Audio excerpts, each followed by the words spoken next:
Zamisli da si cijeli život živjela po pravilima zatvorenog svijeta, a onda shvatiš da istu sudbinu spremaju i tvom djetetu. Crvene ruže nisu samo još jedna turska drama. Ovo je priča koja je podijelila cijelu Tursku.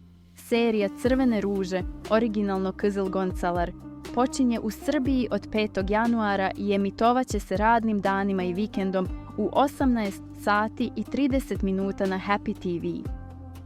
U centru radnje su Meryem i Zeynep.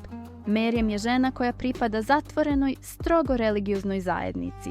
Udali su je kao djevojčicu sa 14 godina.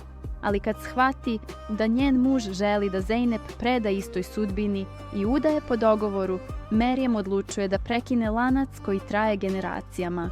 Zeynep je srce priče, mlada djevojka koja sanja školu, slobodu i normalan život, ali se nađe u mreži pravila koja je guše.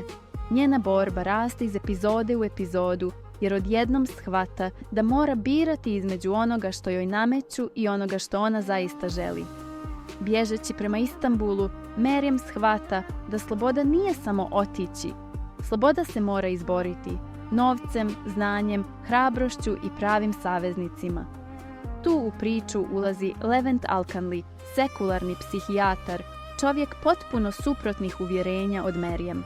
Ona počinje raditi kao njegovateljica u njegovoj kući, brinući se o njegovom paralizovanom ocu, i baš tu počinje ono najjače. Serija ne priča samo o dobrima i lošima, nego o tome kako se dva svijeta sudare, a onda se kroz Zeynep, porodicu i istinu moraju nekako razumjeti ili slomiti. Crvene ruže su izazvale ogromne reakcije jer se bave temama koje mnogi izbjegavaju. Uticaj zatvorenih zajednica, moć autoriteta, pritisak tradicije i pitanje gdje prestaje vjera, a gdje počinje manipulacija.